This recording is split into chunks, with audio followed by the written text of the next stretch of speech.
Hi friends, welcome to back my channel. मैं इस कहानी का भाग 34 लेके आई हूँ। तो बिना देरी के वीडियो स्टार्ट करते हैं।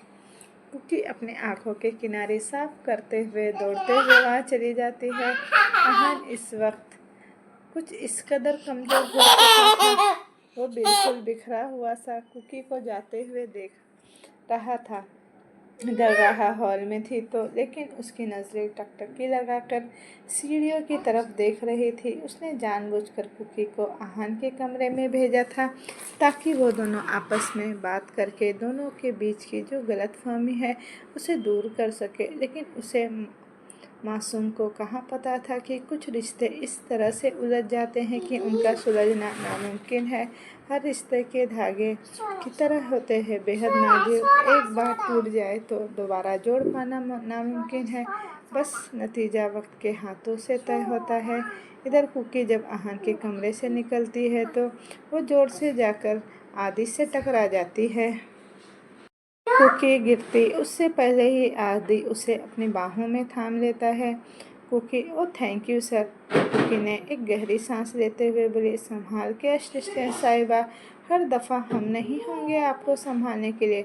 वैसे भी मुझे देखकर हर लड़की का तो पैर फिसल ही जाता है। आदि फ्लर्टिंग अंदाज में कहा और कुकी को अच्छे से खड़ा करता है। फ्लर्टिंग करना बंद कर दीजिए आदि सर। कुकी मुस्कुराते हुए बोली, तो क्या करूं, सबको आती नहीं और मेरी जाती नहीं। वेल, क्या आप आज ऑफिस आ रही हैं असिस्टेंट साहिबा? वो मैं ऑफिस जा रहा हूँ, अगर आपकी इजाज़त हो तो मैं आपको भी ड्रॉप कर दूँगा। आदि अपनी उंगली में कार की चाबी घुमाते हुए कहा तो कुकी बोली, नहीं आदि सर, आज हम ऑफिस नहीं आ रहे। क्या हम कल से ऑफिस जा सकते हैं? जैसी आपकी मर्ज़ी, आदि ने मुस्कुराकर कहा और अपने बाल को ठीक करते हुए वहाँ से चला जाता है। ये आदि सर भी ना कभी नहीं सुधरने वाले, कुकी बोली। नीतीश अब तक ऑफिस जा चुका था। हॉल में दादा दादी और स्वामिनी जी बैठे हुए थे। राहा भी अपना हाथ में बैकपैक लिए वहाँ से जाने ही वाली थी कि उसकी नज़र कुकी पर जाती है। अरे कुकी दी, आज सिर्फ 2 ही क्लासेस है और हम जल्दी क्लास ख़त्म करके आते हैं, आप बस अपना ख्याल रखिएगा, राहा ने कहा तो कुकी मुस्कुरा कर बोली, आराम से जाना छोटी। राहत वहाँ से जाते हुए बोली, बाय दीदी, हम जल्दी ही वापस आएंगे। कात्यायनी कुकी को देखकर दादी ने कहा, दादी कहिए, कुकी ने कहा, आइए हमारे पास बैठिए, आपसे कुछ बातें करनी है, दादी ने कहा तो कुकी जाकर उनकी बगल में बैठ जाती है। खैर यह सब छोड़िए कात्यायनी, आपको एक ज़रूरी बात बतानी थी, दादी ने कहा तो कुकी बोली, दादी बताइए ना, क्या आप नैना को पहचानती हैं? दादी ने पूछा। कौन नैना? मैं किसी नैना को नहीं जानती दादी, कुकी कन्फ्यूज़न से दादी को देखते हुए बोली। अरे वही डॉक्टर ने जो आपको चेक करने आई थी, दादी ने कहा तो कुकी नाम में गर्दन हिलाते हुए बोली, नहीं दादी, मैं नहीं जानती किसी नैना को। कात्यायनी, डॉक्टर नैना एक बेस्ट गायनिकोलॉजिस्ट है और हम उन्हें आपके लिए हायर किया है। आज से weekly checkup, monthly checkup, even आपकी डिलीवरी तक डॉक्टर नैना आपकी ट्रीटमेंट करेंगी। रायज़ादा पैलेस में औरतों की सारी समस्याएं डॉक्टर नैना ही संभालती हैं। आप समझ रही हैं ना मैं क्या कहना चाह रही हूँ? स्वामिनी जी ने बड़े प्यार से कुकी के सर पर हाथ रखकर कहा, जी मैं समझ रही हूँ, कुकी बोली। दादी कुकी के दोनों हाथ पकड़कर काफ़ी सीरियस आवाज़ में बोली, कात्यायनी, क्या इस बच्चे का पिता आहान सर है? दादी का सवाल सुन के कुकी उन्हें हैरानी से देखने लगती है। अगर आहान इस बच्चे का पिता है तो आप दोनों के बीच रिश्ता क्या है? अगर आप दोनों के बीच कोई रिश्ता है तो आहान तानिया से शादी क्यों कर रहा है? अगर आपके पेट में आहान का बच्चा पल रहा है तो तानिया के पेट में किसका बच्चा है? ऐसे ही कई सारे सवाल दादी एक के बाद एक करके कुकी से पूछने लगती है। उसकी आंखों से अब आंसू बहने लगते हैं। उसके आंसू देखकर दादी खामोश हो जाती है। मुझे माफ़ कर दीजिए कात्यायनी, अगर मैंने आपको तकलीफ़ पहुंचाया है तो मुझे माफ़ कर दीजिएगा। अगर मैंने कुकी अपने दोनों आंखों से आंसू साफ करती है और फीकी मुस्कान लिए बोली, नहीं दादी, मुझे बिल्कुल बुरा नहीं लगा, बल्कि मैं आपको अभी समझाती हूँ आहान सर और मेरा रिश्ता क्या है। कुकी ने कहा तो दादी और स्वामिनी जी गौर से उसकी बातें सुनने लगी। समझ लीजिए तान्या तान्या में रुक्मिणी है और मैं राधा। रुक्मिणी तो भगवान कृष्ण के जीवन भर की साथी है और राधा बस कुछ दिनों का साथ। रुक्मिणी तो कृष्ण भगवान की पत्नी है और राधा उनकी प्रेयसी।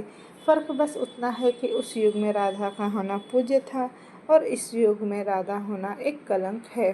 फर्क बस इतना है कि राधा कृष्ण भगवान को अपनी आत्मा सौंप दी थी और मैं अपने देह। मैं बस दैहिक पैमाने पर नापी गई हूँ और इस दुनिया में अब सिर्फ मेरा एक ही परिचय है और वो है चरित्रहीन। ये कहते हुए कुकी का गला बैठ गया था। कुकी हिम्मत करके मुस्कुराकर बोली, उम्मीद करती हूँ आप लोगों को अपना जवाब मिल गया होगा। कुकी ये कह के वहाँ से चली जाती है। दादी अपना सर पकड़ लेती है क्योंकि कुकी घुमा फिरा कर खुद को आहन की रखेल ही कह कर गई थी और दादी और स्वामिनी जी इतना तो नासमझ नहीं थे कि कुकी की बातों को वो ना समझ सके। कुकी वहाँ से जाती है और उसके कान में आहन की बस एक ही बात गूंज रही थी, रखेल हो, रखेल बनकर रहो। कुकी अपना सर झटक कर कमरे में आकर सो जाती है। शाम के बाद सभी लोग घर पर आ चुके थे, सिर्फ आहन को छोड़कर। स्वामिनी जी और दादी मिलकर हॉल में कुछ तैयारियां कर रहे थे। कुकी नींद से जाकर उबासी लेते हुए हॉल में आती है तो हॉल में हो रही तैयारियां देखकर हैरान रह जाती है। इवनिंग दादी दादी आज कुछ स्पेशल है क्या? ये तैयारियां किस लिए हो रही है? कुकी ने दादी के पास जाकर कहा। दादी एक वॉश में फूल लगाते हुए बोली, अभी थोड़ी देर बाद कुछ खास मेहमान आने वाले हैं। खास मेहमान? कौन है वो लोग? दादी कुकी ने फिर सवालिया नज़रों से उन्हें देखा।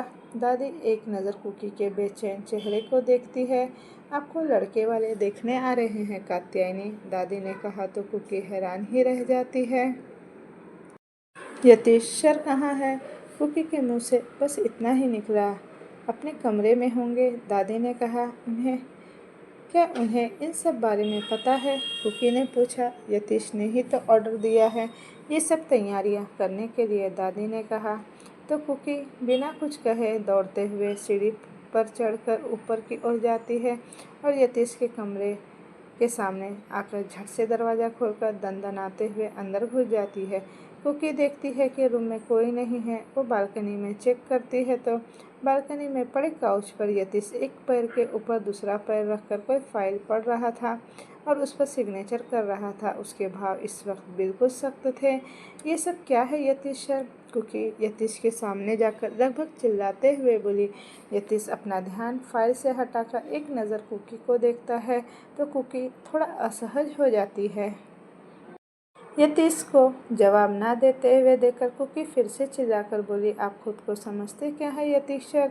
पैसों से आप किसी की ज़िंदगी को खरीद नहीं सकते। आपकी हिम्मत कैसे हुई मेरी ज़िंदगी का फैसला लेने की? शादी जैसे बड़े डिसीज़न को आपने इतनी आसानी से ले लिया। एक बार भी मेरी मर्जी जानना आपको ज़रूरी नहीं लगा। आपने एक बार भी नहीं पूछा कि मैं क्या चाहती हूँ, मेरी रज़ा क्या है।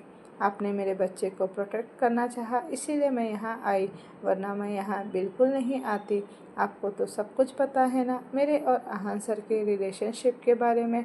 आपको ये भी पता है कि मैं प्रेग्नेंट हूँ और उसके बाद भी आप इतनी बेवकूफ़ों वाले कदम उठाएंगे, मैंने कभी सोचा नहीं था। नीतीश एक बार अपने पूरे चेहरे पर हाथ फेरता है तो राहा पीछे से सहजता से बोली, ये आप क्या बोल रही हैं कुकी दी?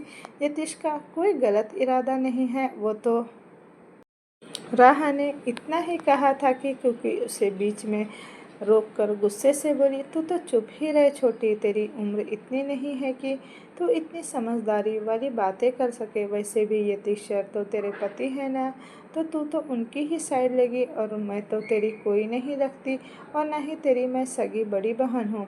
यतीश सर तुझसे शादी करके तुझे आराम की और ऐशो आराम और अय्याशी की ज़िंदगी दे रहे हैं।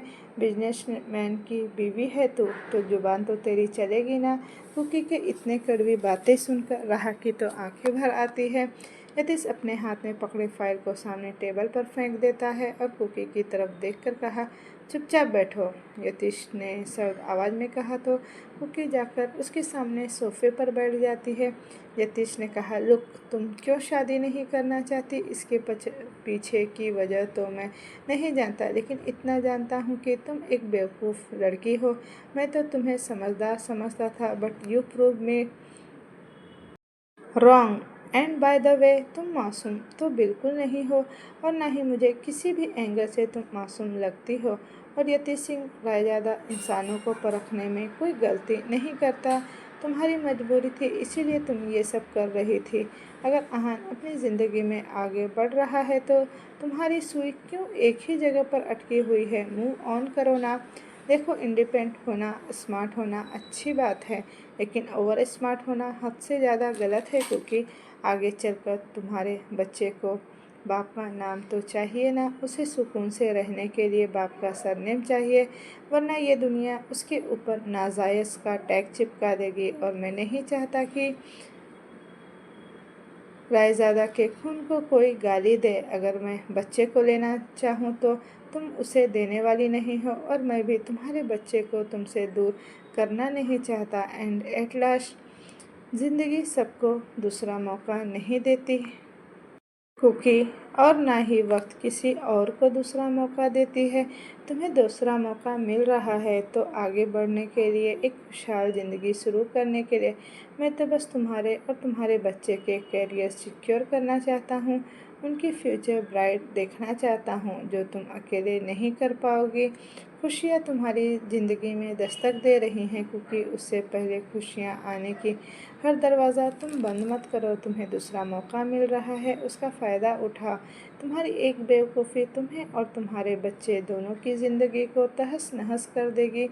यतीश इतना कहकर खामोश हो जाता है। राहा कुकी के बगल में बैठकर उसके हाथ पर अपना हाथ रखकर धीमी आवाज़ में बोली, और वैसे भी थोड़ी ही ना, आज ही आपको शादी होने वाली है। कुकी दी, आपको तो बस लड़के वाले देखने आ रहे हैं।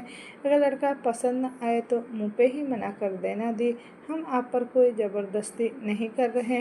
यतीश खड़ा होता है और अपने पैंट की पॉकेट में दोनों हाथ डालकर कहा, एंड वन मोर थिंग, अगली बार गलती से भी राहा को कभी ये ताना मत देना कि मैंने उसे शादी करके उसे अय्याशी भरी ज़िंदगी दी है। इवन मैं तो उसे वो खुशियाँ भी नहीं दे पा रहा हूँ जो वो डिज़र्व करती है। ना दुनिया के सामने मैं उसे अपना पहचान दे पा रहा हूँ, ना घर में उसे वक्त और मेरा प्यार जिसके लिए वो तरसती है।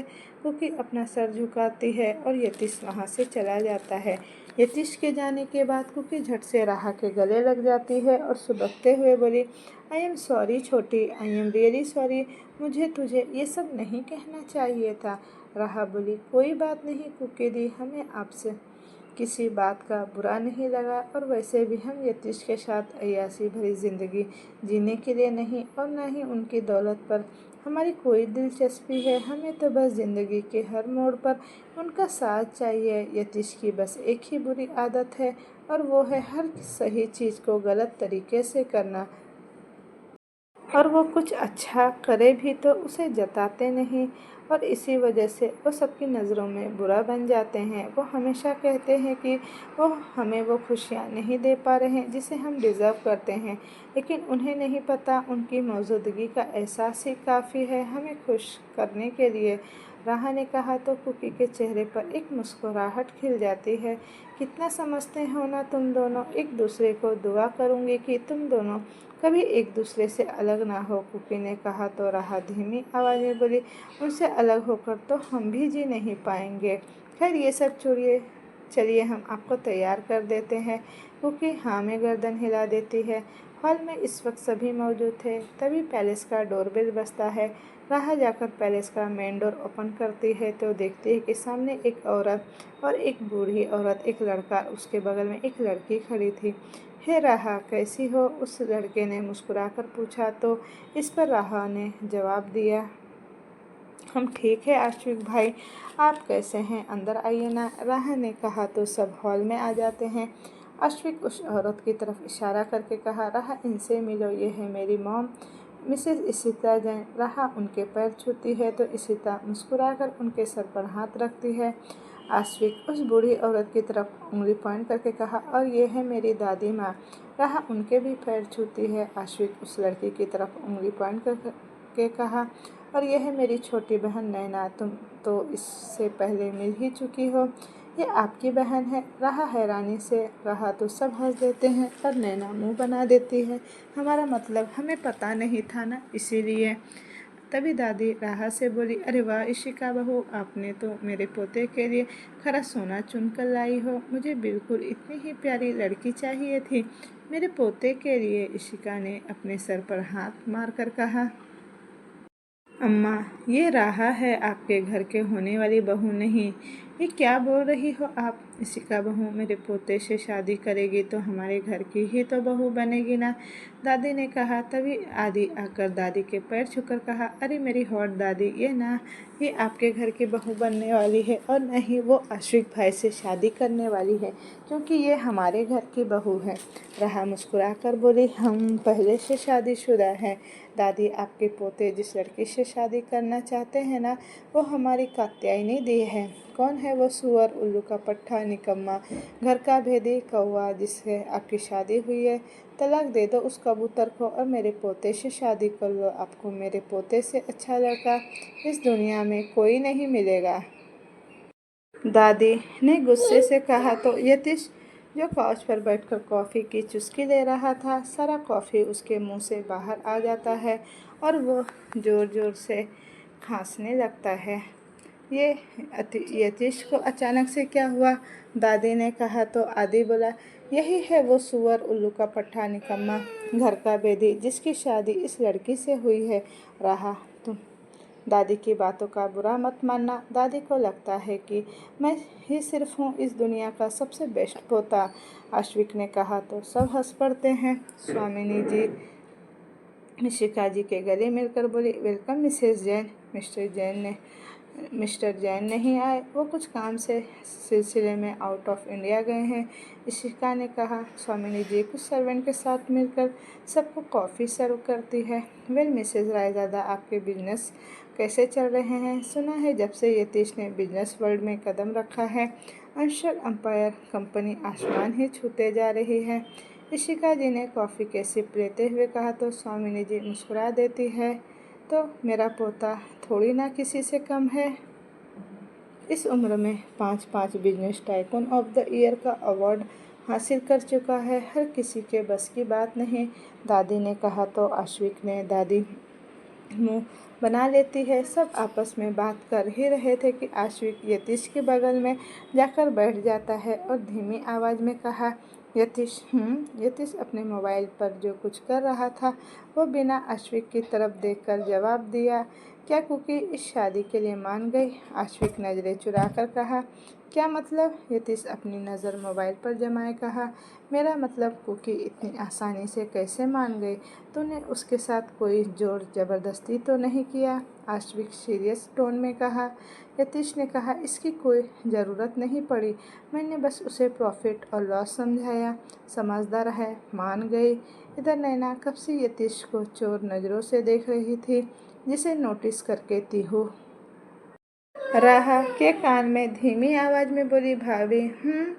राहा ने कहा, आपकी शादी खतरे में है, अपने सैया जी को ज़रा संभाल लीजिए, वरना आपकी कुकी दी को सेट करने के चक्कर में आपके सैया किसी और से ना सेट हो जाए। आप मेरी प्यारी सी भाभी है, इसीलिए मैं पहले से वार्न कर रही हूँ, नैना से मुझे अच्छी वाइब्स नहीं आ रही, तीहू ने कहा। राहा एक नज़र यतीश को देखती है, जो आश्विक से बात करने में बिजी था। वो नज़र उठाकर भी नैना को देखा नहीं था। राहा बोली, कुछ भी हो, इस खड़ूस में एटीट्यूड तो बहुत है तीहू। तभी राहा ने सबके सामने जाकर कहा, आप लोग बात कीजिए, हम कुकी दी को लेकर आते हैं। राहा वहाँ से चली जाती है। थोड़ी देर बाद राहा कुकी को लेकर नीचे हॉल में आती है। उसकी खूबसूरती देखकर सब जैसे पलके झपकाना ही भूल गए थे। आश्विक के तो मुंह खुले के खुले ही रह गए थे, जिसे देखकर आदि उसका मुंह बंद करते हुए कहा, मुंह तो बंद कर लीजिए आश्विक भाई, वरना मुट्ठी घुस जाएगी। आश्विक थोड़ा झेंप जाता है। राहा कुकी को सिंगल सोफे पर बैठाती है। कुकी पलके झुकाकर धीमी आवाज़ में नमस्ते बोली। दादी तो खुशी से फूले नहीं समा रही थी। आशिक तो चोर नज़रों से कुकी को ही देख रहा था। अरे वाह, आप तो कितनी सुंदर है, इशिका जी ने कहा और अपनी आंखों से काजल निकालकर कुकी के गर्दन पर लगाया। कुकी बस ज़बरदस्ती मुस्कुरा देती है। पलकें उठाकर तो देखिए सही कुकी दी, अगर लड़का पसंद न आए तो अभी के अभी मना कर दीजिएगा। राहा धीमी आवाज़ में कुकी के कान में बोली। कुकी हिम्मत करके नज़र उठाकर सामने देखती है तो सामने अश्विक बैठा था और अपलक प्यार से कुकी को ही निहारे जा रहा था। उन दोनों की नज़रें आपस में टकराती है कि आश्विक अपनी नज़रें फेर लेता है, लेकिन हैरानी से कुकी की आंखें फैल जाती हैं। उसके लिए ये भरोसा कर पाना बहुत मुश्किल था कि जो लड़का कुकी को देखने आया था वो आश्विक है। स्वामिनी जी, हमें कात्यायनी बहुत पसंद आई। आपने जितना कहा था उससे बहुत प्यारी है कात्यायनी, दादी ने कहा। हम तो फ़ोटो देखकर ही कात्यायनी को पसंद कर दिया मिसेज रायज़ादा, इसलिए हम अपने साथ शगुन भी लेकर आए हैं। इशिका जी ने मुस्कुराकर कहा। कात्यायनी, क्या आप इस शादी के लिए राजी हैं? क्या आप मेरे पोते को अपने जीवन साथी के रूप में स्वीकार करेंगी? दादी ने कुकी की चिन्ह पकड़कर उसका चेहरा ऊपर करके कहा। दादी, एक बात बताएं, आप बुरा तो नहीं मानोगे ना? कुकी ने कहा। बिल्कुल नहीं, आपके मन में जो कुछ भी है आप खुलकर बात कर सकती हैं, दादी प्यार से बोली। क्या हम 2 मिनट अकेले में आश्विक से बातें कर सकते हैं? कुकी बोली तो आश्विक थोड़ा सकपका जाता है। जी क्यों नहीं, 2 मिनट क्या, आप 2 घंटा बात कर लीजिए। इशिका जी ने कहा तो कुकी सर झुका लेती है। राहा ने कहा चले दी और उसका हाथ पकड़कर वहाँ से ले जाती है। अब आप किसका इंतज़ार कर रहे हैं दूल्हे राजा? जाइए, दुल्हन रानी अकेले में आपसे बात करना चाहती है, आदि ने अकेले शब्द को कुछ ज़्यादा ही खींचकर कहा। आश्विक थोड़ी देर खामोश रहता है, फिर रोंदू सा शक्ल बनाकर कहा, यार आदि, लॉजिस्ट की डिग्री हासिल करते वक्त इतना डर नहीं लग रहा था जितना अब डर लग रहा है। आदि आश्विक के सीने पर हाथ रखकर कहा, भाई मर्द बनकर जाइए, सीना चौड़ा करके, डरने की कोई ज़रूरत नहीं, मैं हूं ना आपके आगे पीछे दाएं बाएं ऊपर नीचे। आश्विक ने कहा, अगर उसने खींचकर एक राप्टा लगा दिया तो? आदि ने कहा, लड़कियों के हाथ कमसिन कली की तरह होते हैं भाई, अगर रफ्ता लगा भी दिया तो समझ लेना एक कली आकर आपके गालों को चूमकर चली गई। आश्विक एक नज़र उसे घूर कर देखता है और कहा, अपनी फिलॉसफी अपने पास रख दे, और वहाँ से चला जाता है। आश्विक वहाँ से टेरेस पर जाता है और कुकी के बगल में खड़ा हो जाता है। उसका दिल जोरों से धड़क रहा था। कुकी, आश्विक की आवाज़ से कुकी का तंद्रा टूटी। वो हड़बड़ाकर आश्विक की तरफ देखती है। बताइए, आपको क्या बात करनी है? आश्विक प्यार से कहा। बस 2 मिनट आश्विक, मुझे हिम्मत जुटाने दीजिए, क्योंकि जो बात मैं आपको बताने वाली हूँ उसके बाद आप मुझसे शादी तो छोड़िए, नफ़रत के लायक भी नहीं समझेंगे। क्योंकि बेताबी भरी स्वर में बोली तो आश्विक एक गहरी सांस लेकर चुप हो जाता है। कुकी आंखें बंद करके खुली हवा को महसूस कर रही थी और आश्विक आहत बांधे एकटक कुकी के बंद पलकों को निहार रहा था। आश्विक कुकी को बहुत हिम्मत करके धीमी आवाज़ में बोली, प्यार करते हैं आप मुझसे? शादी करना चाहते हैं? अगर मैं कहूँ कि मुझे आपसे शादी नहीं करनी तो? कोई बात नहीं, वजह नहीं पूछना चाहोगे? बस मर्जी जानना चाहता था। Ashvik, I am sorry, it's okay.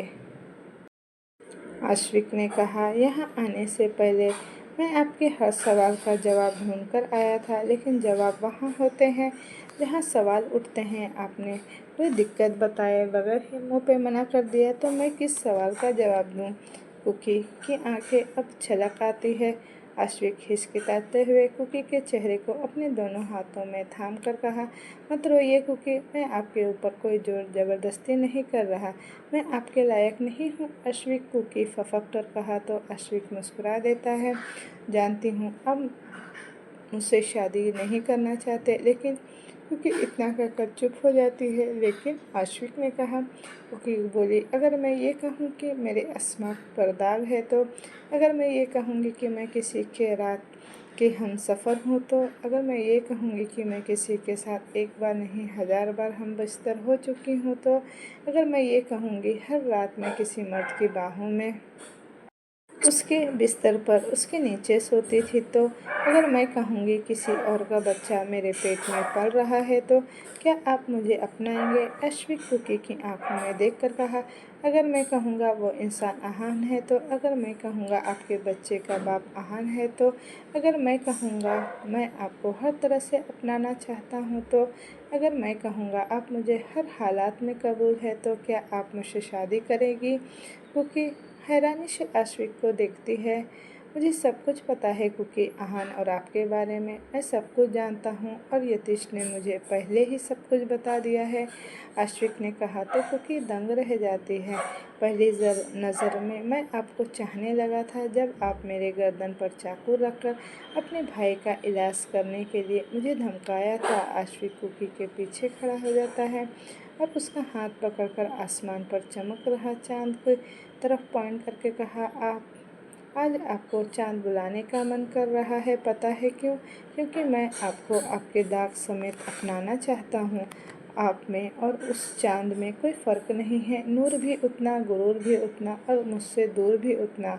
Ashvik की बातों से कुकी की आंखें अब नम हो रही थी। अश्विक उसके आंसू साफ करके उसके माथे पर अपने होठ रखता है और कहा, अगर आप अपने भाई के लिए इतना कुछ कर सकती है तो जिस दिन मुझसे प्यार करोगी तो क्या करोगी? एक बात बोलो, मैंने आपसे प्यार करके कोई गलती नहीं की है। I am sorry Ashvik, Cookie बोली और अपने आंखों से आंसू साफ करती है। तो अश्विक कुकी के पेट पर हाथ रखकर कहा, बस मुझे आपसे एक फेवर चाहिए। ये बच्चा जब भी इस दुनिया में आएगा मैं इसे अपनी पहचान देना चाहता हूँ।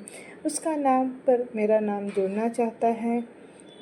इसे मेरा सरनेम मैं देना चाहता हूँ, ना कि रायज़ादा की।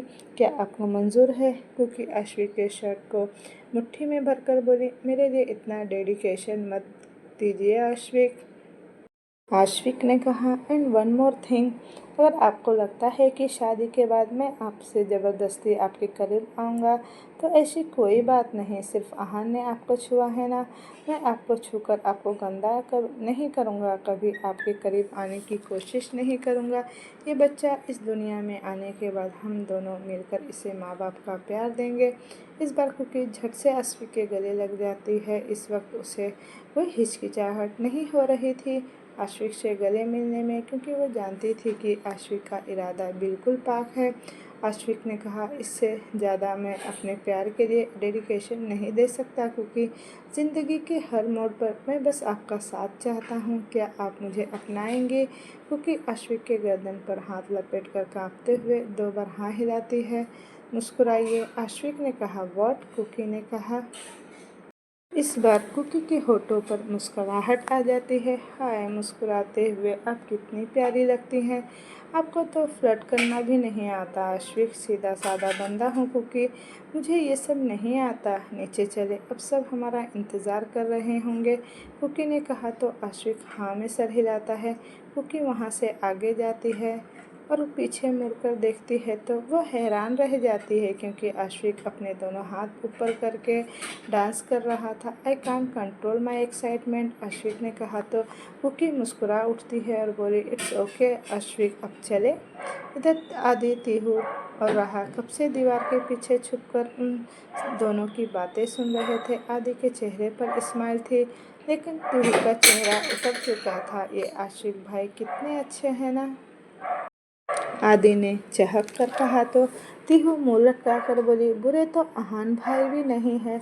मतलब तू कहना क्या चाहती है बिल्ली? आदि ने मुंह बिचका कर कहा, मेरा मतलब जब कुकी अहान भाई के करीब थे तो अहान भाई ने उनके साथ कितना गलत किया क्योंकि उन्हें सच्चाई पता नहीं थी और जब उन्हें अपनी गलती का पछतावा हो रहा है तो कुकी उनसे दूर जा रही है। अहान भाई कुकी को किसी और के साथ बर्दाश्त नहीं कर पाएंगे। आदि, तीहू बोली। अपने ओवर थिंकिंग पर फुल स्टॉप लगा क्योंकि अहान भाई अपनी चेरी से प्यार करते हैं, ना कि इस असिस्टेंट साहिबा से। चल अब नीचे चलते हैं। इधर हॉल में रहा दादू, स्वामिनी जी, इशिका जी, राहा, यतीश, सब नैना सब बाहर हॉल में बैठे थे। सब कॉफ़ी की चुस्की लिए आपस में बात कर रहे थे। आपने छुप छुप कर शादी कर ली यतीश, अपनी शादी में हमें बुलाया तक नहीं, अश्विक की दादी ने कहा। तो यतीश ने कहा, मेरी शादी में सिर्फ कुछ गुंडे थे दादी, और मेरी बीवी के चाचा चाची, जिनका हाथ आशीर्वाद देने के लिए कभी उठता नहीं। यतीश ने गंभीर आवाज़ में कहा, इतना वक्त हो गया है आपकी शादी को? इशिका ने कहा तो रामा धीमी आवाज़ में बोली, वो कुछ महीने पहले ही हमारी शादी हुई है आंटी। तो कब दे रही हो रायजादा खानदान को उसका वारिस, बेबी प्लानिंग अभी तक किया या नहीं? इशिका जी ने मुस्कुराकर कहा तो राहा एक नज़र यतीश को देखती है और सर झुका लेती है। स्वामिनी जी बोली, राहा सिर्फ अभी 18 साल की है मिसेज जैन, अभी तो उनके घूमने फिरने की उम्र है, उनकी पढ़ाई भी चल रही है। हम नहीं चाहती हैं कि वो बच्चा पैदा करके अपनी ज़िंदगी उस पर लीन कर दे। हम अभी से उन पर ये घर गृहस्थी, बच्चे की जिम्मेदारियां नहीं सौंपना चाहते। इशिका जी ने आड़े टेढ़े मुंह बनाकर कहा, ये आप कैसी बातें कर रही हैं मिसेज रायजादा? राहा इस घर की बड़ी बहू है, आज नहीं तो कल उन्हें इस पूरे पैलेस को संभालना होगा, कभी ना कभी तो जिम्मेदारी उठानी होगी, तो आज क्यों नहीं? यतीश ने कहा, राहा की उम्र इतनी नहीं है इशिका आंटी की वो जिम्मेदारियां संभाल सके, और रही बात बच्चे की, तो 18 साल की उम्र में वो बच्चा पैदा करके उसे परवरिश कैसी देगी? अगर उसके प्रेशर में आकर सबके प्रेशर में आकर उसने बेबी प्लानिंग कर भी लिया, तो उसके बाद उसकी ज़िंदगी की जो वाट लगेगी उसका क्या? पहली बात, वो बच्चा उसे सुकून से जीने नहीं देगा। दूसरी बात, मेंटली उसके ऊपर प्रेशर पड़ेगा। तीसरी बात, उसकी बॉडी पहले से वीक है। एंड लास्ट मोस्ट इम्पोर्टेंट, एक बच्ची को तो मैं पहले संभाल रहा हूँ, अब एक साथ दो बच्चे नहीं संभाल पाऊँगा इशिका आंटी। यतीश ने टोंट भरे लहजे में कहा तो नैना टोंट भरे लहजे में बोली, शादी से बच्चे से करोगे तो यही होगा ना? दुनिया में तो लड़कियों के अकाल पड़ गए थे जो इससे शादी करनी पड़ी। यतीश ने कहा, दुनिया में लड़कियों की कमी नहीं है, लेकिन राहा के अलावा इस दुनिया में यतीश सिंह रायजादा के लायक कोई लड़की और नहीं। राहा जैसी भी है, अब वो मेरी बीवी है और वो मुझे अपनी हर अदाओं के साथ कबूल है। तभी आश्विक और कुकी नीचे आ रहे थे। आश्विक को देखकर यतीश अपनी भौहें चढ़ाता है तो आश्विक मुस्कुरा देता है। यतीश समझ जाता है कि कुकी ने शादी के लिए हाँ कर दी है। कुकी आकर उस सिंगल काउच पर पल के नीचे करके बैठ जाती है तो दादी ने उसके सर पर हाथ रखकर कहा, तो क्या फ़ैसला लिया आपने कात्यायनी? हमें आपका हर फैसला मंजूर है, हम आश्विक से शादी करने के लिए तैयार है। कुकी बोली। ये सुनकर दादी, इशिका, नैना सबके चेहरे पर मुस्कुराहट आ जाती है। अरे शंभू, जाकर हमारी गाड़ी से शगुन की थाली तो लेकर आना। दादी उत्सुकता से बोली, जी मैम साहब, बोलकर वो नौकर वहाँ से जाता है।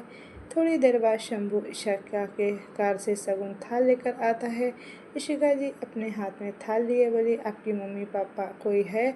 कुकी नाम में गर्दन हिलाकर धीमी आवाज में बोली, इस दुनिया में मेरा अपना कोई नहीं है, सिर्फ मेरा एक छोटा भाई है। इशिका ने कहा, तो ये शगुन की थाली को अपनाएगा कौन?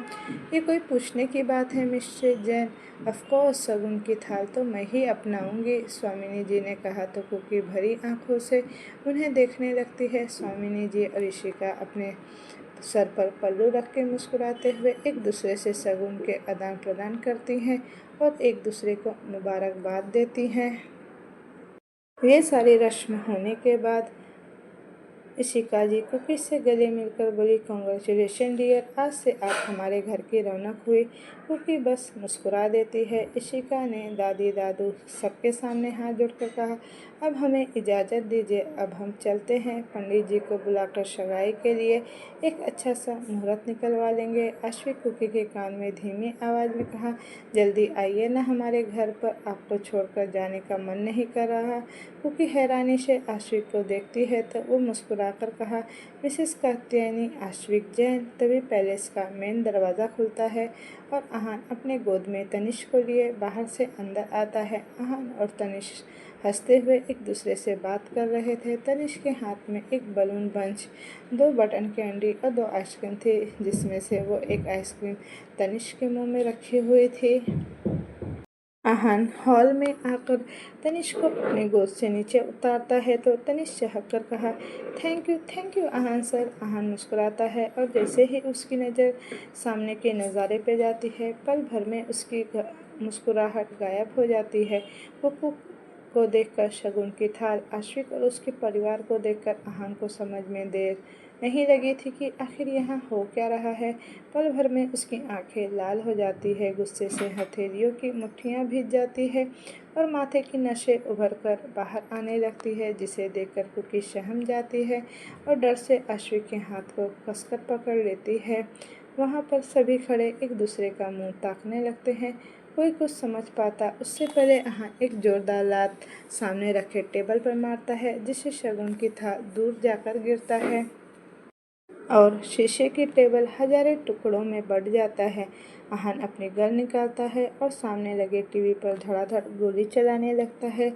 डर से राहा भी यतीश के पीछे छुप जाती है। इशिका जी हैरानी से आहान को देखने लगती है, लेकिन उसकी पागलपन की वजह क्या है वो तो ये समझ नहीं पा रही थी। आहान आश्विक के माथे पर बंदूक तान कर कहा, सिर्फ 5 मिनट है आश्विक भाई आपके पास, अपने परिवार को लेकर दफ़ा हो जाइए यहाँ से, वरना तुम सबकी मैं लाशें बिछा दूंगा। आपकी हिम्मत कैसे हुई मेरी कुकी के लिए रिश्ता लेकर आने की, ये जानते हुए भी कि वो मेरी बीवी है, वो मेरे बच्चे की माँ बनने वाली है।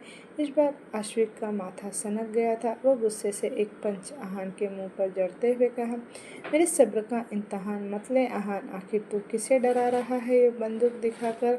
मुझे आश्विक जैन को, जो इन बंदूकों के साथ खिलौनों की तरह खेलता है। तूने सिर्फ मिलिट्री की ट्रेनिंग लिया है आहान, लेकिन मैं खुद एक मिलिट्री ऑफिसर हूँ। मेरी माँ की वजह से मैंने मिलिट्री की जॉब छोड़कर आज मैं डॉक्टर बन गया, लेकिन इन हाथों से बहुत लोगों की खोपड़ी उड़ाई है मैंने। आहान कहा, एक बात और कान खोलकर सुन लीजिए आश्विक भाई, कुकी सिर्फ आहान सिंह रायजादा की है। उसकी रूह, उसके दिल पर धड़कती हर धड़कन, जिस्म के हर कोने पर, हर सेकंड में भरती हुई सांसों पर सिर्फ आहान सिंह रायजादा का हक है। तभी एक और मुक्का आहान के मुंह पर पड़ता है। मुक्का इतना जोरदार था कि आहान लड़खड़ा कर 2 कदम पीछे हट जाता है। आहान सामने देखता है तो सामने यतीश अपनी आंखों में अंगारे लिए खड़ा था। यतीश ने कहा, तो मेरी भी एक बात कान खोलकर सुन ले, अगर आश्विक को एक खरोच भी आया तो इस तरह से मैं तुझे बर्बाद कर दूंगा कि बची कुची जिंदगी भी नरक की तरह लगेगी। आहान तंज भरी मुस्कान लिए कहा, अपने बाल पर हाथ फेर कर कहा, मैं तो पहले से बर्बाद हूँ भाई, आप मुझे क्या ही बर्बाद करेंगे। फिर अचानक से आहान कुकी की तरफ फिंगर पॉइंट करके कहा, लेकिन ये लड़की सिर्फ मेरी है, कुकी सिर्फ मेरी है। आपको पता भी है मैं उसके साथ किस हद तक बढ़ चुका हूँ। न जाने कितनी बार हम दोनों के बीच हदें पार हुई हैं, इतनी बार कि आज वो मेरे बच्चे की माँ बनने वाली हैं। अगर उसकी शादी किसी और से हो गई ना तो वो बर्दाश्त कर पाएगी और ना ही मैं, और ना वो इंसान जो इसे अपनाएगा। कुकी सर झुकाकर रो रही थी। क्यों उसे जीते जी मार रहे हो भाई? क्यों उसकी ज़िंदगी को नर्क बना रहे हो? वो कैसे बर्दाश्त कर पाएगी किसी गैर मर्द को अपने करीब? यतीश तंज भरी मुस्कान लिए कहा, तुझे बहुत फिक्र हो रही है उसकी। So let me clear you one thing, मैंने उसके साथ कोई ज़बरदस्ती नहीं किया आश्विक से शादी करने के लिए। वो खुद अपनी मर्ज़ी से आश्विक से शादी करने के लिए राज़ी हुई है। अरे नहीं मानता, मैं नहीं मानता कि क्योंकि मेरे सिवा किसी और मर्द के बारे में सोच सकती है। आहान ने चिल्लाकर कहा, तो खुद ही पूछ ले कुकी से कि वो चाहती क्या है, तेरे सामने ही खड़ी है। आश्विक दांत पीस कर कहा। आहान एक गहरी सांस लेता है और कुकी से कहा, कुकी मेरी तरफ देखो। कुकी डर से नाव में गर्दन हिलाती है। कुकी मेरी तरफ देखो और बोलो कि ये सब लोग तुम्हारे साथ ज़बरदस्ती कर रहे हैं।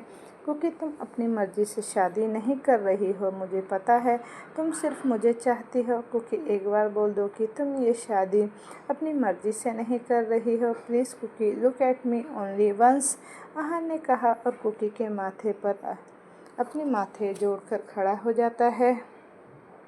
आश्विक के घर वाले तो बुद्ध बनकर आहान और कुकी को ही देख रहे थे। आहान कुकी की आंखों से आंसू साफ करके कहा, प्लीज़ कुकी, ऐसे खामोश मत रहो, कुछ तो जवाब दो। आहान का पागलपन सर चढ़कर बोल रहा था। यतीश सख्त आवाज़ में कहा, कोई भी फैसला लेने से पहले अपने और उस बच्चे के बारे में एक बार ज़रूर सोच लेना कुकी।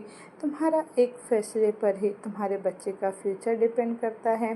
राहा जो कब से खामोश खड़ी थी, यतीश के इस लाइन पर उसे गुस्सा आने लगा था। वो गुस्से से बोली, कुकी दी की शादी आशिक भाई से नहीं होगी। सब हैरानी से राहा की तरफ देखने लगते हैं। यतीश की आंखें छोटी हो जाती है और आशिक की आंखें फैल जाती हैं। राहा फिर आहान को एक नज़र देखकर बोली, कुकी दी की शादी आहान भाई से ही होगी। यतीश ने कहा, कुकी की शादी आशिक से होगी और ये मेरा आखिरी फैसला है। राहा यतीश के सामने आकर सहजता से बोली, आप एक बाप को उसके बच्चे से दूर नहीं कर सकते यतीश। हम आपके हर फैसले की रिस्पेक्ट करते हैं, लेकिन आप यहाँ पर हर तरफ से गलत हैं। यतीश राहा के दोनों बाजू पकड़कर उसके चेहरे के नज़दीक झुककर कहा, तूने अभी दुनियादारी नहीं देखी है। यहाँ सही को गलत और गलत को सही ठहराया जाता है। छोटी बच्ची है तू, इन मामलों में तुम्हें पढ़ने की कोई ज़रूरत नहीं। राहा यतीश के हाथ को अपने बाजू से हटाकर बोली, बच्ची नहीं है हम, 18 साल के हो चुके हैं, समझदारी हम में भी है और यहाँ आप गलत हैं। यतीश गुस्से से कहा, गलत क्या है इसमें? कुकी को एक जिद्दत भरी ज़िंदगी से बचाकर उसे खुशहाल ज़िंदगी सौंप रहा हूँ तो ये गलत है, या फिर उसके बच्चे को बाप का नाम दे रहा हूँ, या ये गलत है? राहा नम आंखों से बोली, आप कुकी दी और आहान भाई को अलग कर रहे हैं, ये गलत है। आहान भाई के बच्चे को किसी और की पहचान दे रहे हैं, ये गलत है। आहान भाई को अपनी गलती का पछतावा हो रहा है ना? राहा रूंधे गले से बोली, मानते हैं हम कि आहान भाई ने गलत किया है कुकी दी के साथ, लेकिन सही तो कुकी दी भी नहीं है। क्यों सब एक साइड होकर आहान भाई को अकेला कर रहे हैं? हम कुकी दी की शादी आहान भाई के अलावा किसी और से हरगिज़ नहीं होने देंगे। यतीश तंज भरी मुस्कान के साथ कहा, यू मीन अब तू मेरे खिलाफ जाएगी? राहा बोली, नहीं यतीश, हम आपके खिलाफ जा भी नहीं रहे, हम तो बस इस शादी के खिलाफ जा रहे हैं। यतीश अपने माथे पर उंगली रब करते हुए कहा, मेरी नज़रों में आहान माफ़ी के लायक तो बिल्कुल नहीं है। तुझे तब कुकी का दर्द तब समझ में आता रहा जब तू उस दर्द से खुद वाकिफ़ होती। इस पर राहा की आंखें छलक जाती है। मानते हैं हम कुकी दी ने बहुत सहा है, लेकिन कोई भी इंसान अपने प्यार को किसी और के साथ बर्दाश्त नहीं कर सकता। राहा बोली, लेकिन आप जैसे इंसान नहीं समझ सकते। आपको लगता है आप बहुत दूध के धुले हैं यतीश। आप तो शबनम को अपनी गोद में लिए उसे किस करते हैं, उस वक्त कितना हर्ट होता है जब कोई अपना किसी और को अपना लेता है। तो प्रेम भी अब हैरत से कभी राहा को देख रहा था तो कभी यतीश को, जो खामोश खड़ा था। राहा, तुम कौन सी बात को कहाँ लेकर जा रही हो यार? तुम शबनम को बीच में क्यों लेकर आ रही हो? प्रेम ने कहा तो राहा थोड़ा गुस्से से मुस्कुरा कर बोली, ये हमारे आपसी मामला है प्रेम जी, आप अब बीच में ना ही बोले तो अच्छा होगा। प्रेम कुछ बोलने वाला ही था कि तीहू उसका हाथ थामकर ना में गर्दन हिला देती है। यतीश ने कहा, माना मैंने शबनम को किस किया था, लेकिन तुझे कभी फिजिकल दर्द नहीं पहुंचाया है रहा, कभी अपनी मर्दानगी तुझ पर हावी नहीं होने दिया। इधर कुकी फफक फफक कर रो रही थी। कुकी ने कहा, मैं अपनी मर्जी से आशिक से शादी करने के लिए राज़ी हूँ सर, मुझे किसी ने कोई जोर ज़बरदस्ती नहीं की है। आहान चिल्लाकर कहा, झूठ झूठ बोल रही हो तुम कुकी, नहीं मानता कि तुम अपनी मर्जी से ये सब कर सकती हो। झूठी हो तुम, मुझे पता है यतीश भाई ने तुम्हें मजबूर किया है आशिक भाई से शादी करने के लिए। अब इशिका जी को सारा मामला समझ में आ रहा था। इशिका जी तंज कसते हुए कही, अरे वाह आशिक बेटा, घर पर तो आप कात्यायनी की तारीफ करते करते नहीं थकते थे, और यहाँ आकर क्या पता चल रहा है कि ये लड़की तो अपने आशिक के बच्चे को पेट में लिए घूम रही है। आशिक गुस्से से कहा, मैं सब कुछ बर्दाश्त कर सकता हूँ मॉम, लेकिन कुकी के खिलाफ एक शब्द भी नहीं। दादी ने कहा, अबे तू चुप कर, बेवकूफ़ कहीं का, ये कैसी लड़की तूने अपने लिए पसंद की है? शर्म आनी चाहिए तुझे। एक सोने वाली लड़की को तू जैन परिवार की बहू बनाना चाहता है। इशिता जी करवाहट से बोली। दिल पर दाग को तो फिर भी चल जाता है आश्विक, लेकिन अशमाक पर दाग नहीं होना चाहिए। और लड़की चरित्रहीन है। ये सुनकर तो कुकी का दिल अब छलनी छलनी हो रहा था। कुकी रोते हुए मुस्कुरा कर बोली, अब तो आपके दिल को सुकून मिल गया होगा ना सर। मुझे जलील करने का एक भी मौका नहीं छोड़ते आप। हर वक्त मेरा तमाशा बनाना ज़रूरी है क्या? आहन अब कुछ नहीं बोलता।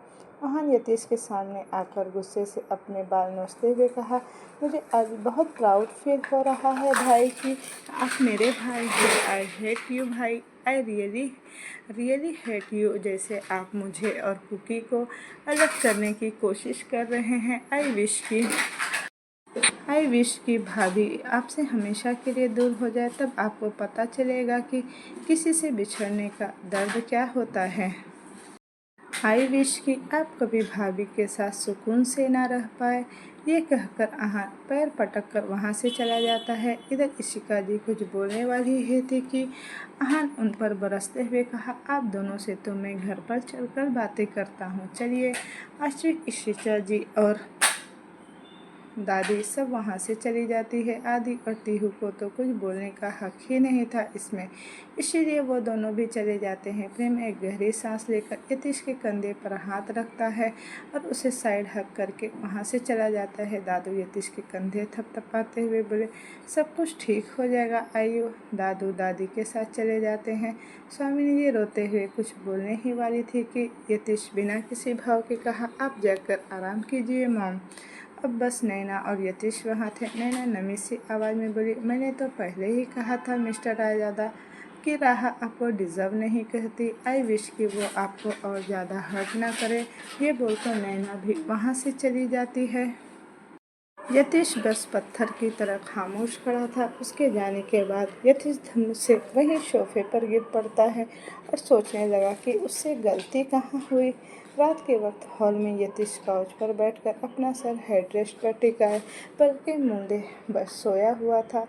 सन्नाटों के बीच उसकी सांस लेने की धीमी आवाज़ चारों तरफ गूंज रही थी कि तभी शंभू काका हॉल में आकर यतीश को जगाने की कोशिश करते हुए बोले, यतीश बाबा, काफ़ी रात हो चुकी है, क्या आपके लिए खाना लगा दूं? यतीश आंखें बंद किए हुए कहा, नहीं काका, उसकी कोई ज़रूरत नहीं, आप जाकर सो जाइए। शंभू काका यतीश को समझाने की कोशिश करते हुए बोले, रात बहुत हो चुकी है बाबा, मैं खाना लगा देता हूँ, आप खाकर अपने कमरे में जाकर सो जाइए। एक बार में आपको समझ नहीं आता है काका कि मैं आपकी इज्जत करता हूँ। मुझे मजबूर मत कीजिए कि मैं गुस्से में आकर आपको कुछ उल्टा सीधा बोल दूँ। यतीश ने इस बार थोड़े गुस्से से कहा तो शंभू काका वहाँ से चले जाते हैं। थोड़ी देर बाद स्वामिनी जी हॉल में आती हैं। यतीश को देखकर उनकी आंखें नम हो जाती है। उनकी नज़र फर्श पर जाती है जहाँ सिगरेट के 3 से 4 पैकेट पड़े थे। स्वामिनी जी समझ जाती है कि यतीश ने ही ये सारे पैकेट खत्म किए हैं। स्वामिनी जी धीमी आवाज़ में बोली, आइयो। यतीश झट से अपनी आंखें खोलता है। पसीने से नहाया उसका चेहरा, जिस पर इस वक्त एक ही चीज़ नज़र आ रही थी, वो थी खौफ। स्वामिनी जी हैरत से उसे देख रही थी। अजीब सा दर्द उनके चेहरे पर, साथ ही साथ कुछ खो देने का डर भी। यतीश बिना किसी भाव के कहा, आया नहीं हूँ मैं माँ, मैं यतीश सिंह रायजादा हूँ। स्वामिनी जी प्यार से यतीश के सर पर हाथ फेरकर बोली, माँ हूँ मैं आपकी यतीश सिंह रायजादा बनकर आप खुद को स्ट्रॉन्ग प्रिंटेड तो कर सकते हैं, लेकिन आपके अंदर के उस आयु को मैं अच्छी तरह से पहचान सकती हूँ। स्वामिनी जी यतीश के बगल में बैठकर उसे अपने सीने से लगा लेती है और उसके चेहरे को अपने सीने में छुपाकर उसका सिर पर हाथ फिराने लगती है। यतीश कशिश भरे लहजे में कहा, क्यों मुझे माँ, क्यों कोई नहीं समझता मुझे? स्वामिनी जी भर्राए गले से बोली, मैं हूँ ना, आपको समझती हूँ मैं, आयु। यतीश अपने चेहरे पर मुस्कुराहट लिए कहा, सिर्फ आपके समझने से क्या होगा माँ, सबकी नज़रों में तो मैं ही गलत हूँ ना, किसी ने मुझे नहीं समझा, इसका मुझे कोई गम नहीं। एटलीस्ट राहत को तो मुझे समझना चाहिए था ना माँ। क्या गलती की है मैंने? प्रेम को उसका खोया हुआ हक वापस दिलाया, ये गलती है? या उसके गुनहगारों के लिए सज़ा दिया, ये गलती है मेरी? माना मैंने गलत तरीका आजमाया है, लेकिन सिर्फ राहा ही वो लड़की है जिसने मुझे हासिल किया है। मेरे जिस्म को हासिल करने वाली सिर्फ वही पहली लड़की है। यतीश सिसकते हुए कहा। और हाँ, उसने तो मुझे अपने प्यार का दुश्मन ही समझ लिया है। उसके हिसाब से मैं उन दोनों के प्यार के बीच में आ रहा हूँ माँ। यतीश छोटे बच्चे की तरह स्वामिनी जी के कमर पर अपना हाथ लपेट कर कहा, आपको याद है माँ, आपने वादा किया था कि जब भी आप मेरे हाथ कांपेंगे आप इन्हें थाम लेंगी, जब भी मेरे कदम लड़खड़ाएंगे आप मुझे संभाल लेंगी माँ। देखिए ना माँ, आज मेरे हाथ भी कांप रहे हैं और मेरे कदम भी डगमगा रहे हैं। 17 साल हो गए मुझे सुकून की नींद सोए हुए। आपकी गोद में मैं सुकून से सोना चाहता हूँ माँ। जो आंसू पिछले 17 साल से मेरी आँखों में न दिखा, उसने मैं उनकी गोद में सर रख कर मैं बहाना चाहता हूँ माँ। आई नीड यू माँ, आई बैडली नीड यू माँ। स्वामिनी जी आँखों से आंसू साफ करते हुए बोली, आई एम सॉरी आयु, आई एम वेरी सॉरी। स्वामिनी जी ने अपनी लड़खड़ाती हुई जुबान से कहा। तो दोस्तों, ये कहानी यहीं तक रहने देती हूँ। इसका नेक्स्ट पार्ट मैं जल्द ही लेकर आऊँगी। तो मुझे कमेंट करके बताइएगा आपको स्टोरी कैसी लगी। अगर आपको स्टोरी अच्छी लगी और इसी तरह की स्टोरी चाहिए तो मेरे चैनल को लाइक शेयर एंड सब्सक्राइब ज़रूर कीजिएगा। Thank you for watching. Bye bye.